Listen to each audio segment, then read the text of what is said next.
I'm going to show you how to start off your fiber cement siding on a 1x4 transition. First, we start with a Z-flashing, which I'm going to make on the aluminum brake. I'm just using a plain aluminum coil stock. I'm going to first create a 3/4 inch hem. With this brake, I can do that. Nice and tight. Then I'm going to create a 1-inch reveal overlap, and I will bend that at a 90-degree angle. I'm going to take it out, flip it over, and I'm going to use the thickness of the trim board I'm setting it on, which is approximately 3/4 of an inch, and I will then bend another 90-degree angle. And there you have it, a Z-flashing with a hem. I went ahead and cut and taped with zip tape a waterproof joint, I guess you could say, on this Z-flashing. It's going to be sitting on top of the 1x4, and I'm just using the zip tape to kind of seal up that end joint when it butts against each side of the trim board. I'll get into that a little deeper here in a few minutes, but right here I had to take a 1x4 and I had to notch it out on the backside because, as you see right there, I have a dimple board. I needed to make it where it would sit flat against the wall, so I had to notch it out, and then I took some paint and sealed up all of those cut edges, and then, as you see again, I used the zip tape to tape that off. And if you're cutting any kind of fiber cement siding, get you a Diablo blade for that, because man, this thing cuts like butter, man. It works fantastic. Cuts great. A little dusty, but does a very good smooth job. And be sure to paint those raw edges. I'm going to take the siding and give it over to Brent, and he's going to start installing on the bottom. As you can see, he's got a little 1/4 inch spacer. That way, if water ever does get in there, it has a chance to get out and dry. You know, water won't sit in there.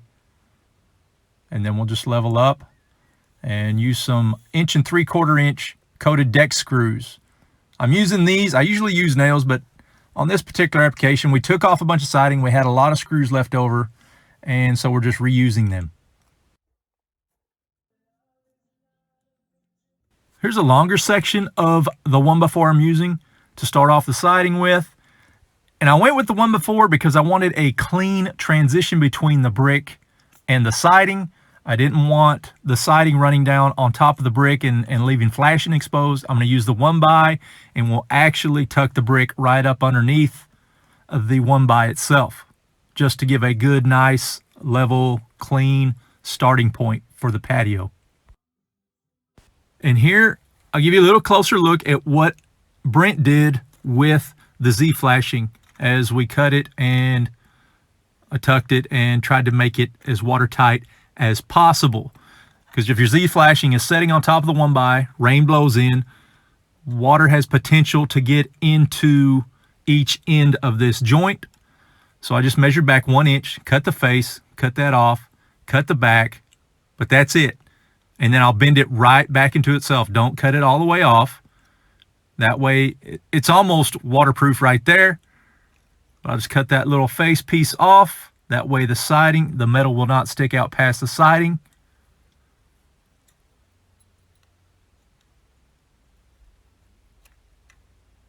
I thought that was a little long, so I just cut it off.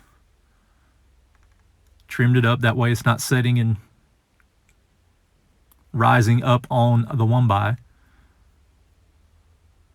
I'll just stick some zip tape. Man, this stuff is crazy. I mean, you don't let it touch anything because it's going to stick. I don't know what the acrylic adhesive they use, but man, it is crazy sticky. And then we're just going to wrap it up basically like a present. That way you don't have to cut it and create a potential leak point. And I'll just trim up that extra tape that's hanging past the metal.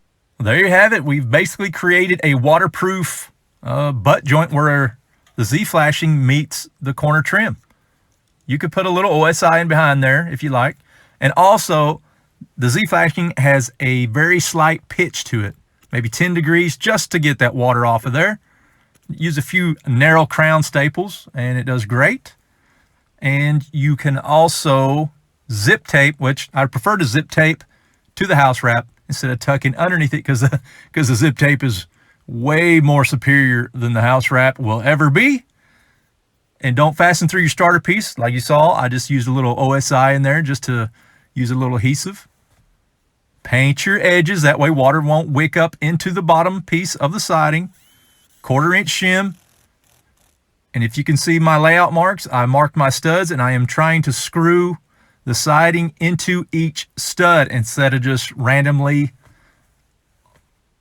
through the wall sheathing. And here's a little tip that I do just to keep a check on the level and the reveal of each piece of siding. I found my starting point, measured up. This reveal is 7 inches, so I measured up every 7 inches. That way it gives me a very good reference point where each piece of siding needs to be, especially if you have multiple door openings and or windows. And on this side, it's a whole different ball game, so let me explain.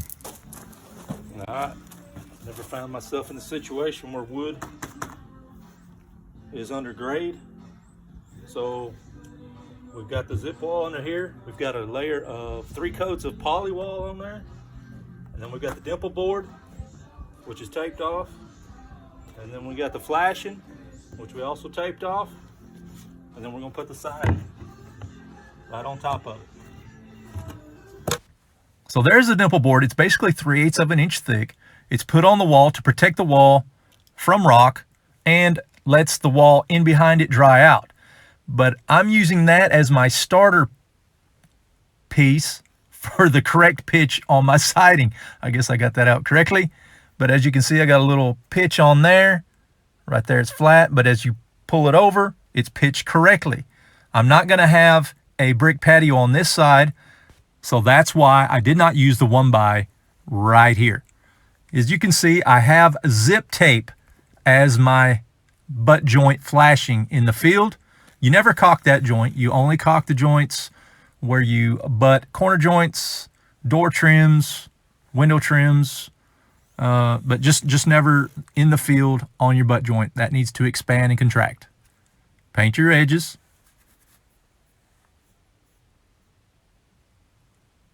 And as you see, my zip tape runs over the top of a piece of siding, creating a watertight joint. There we have it, how to start your fiber cement siding using a metal flashing. I hope you guys can go back and apply something you saw today. And thanks for watching.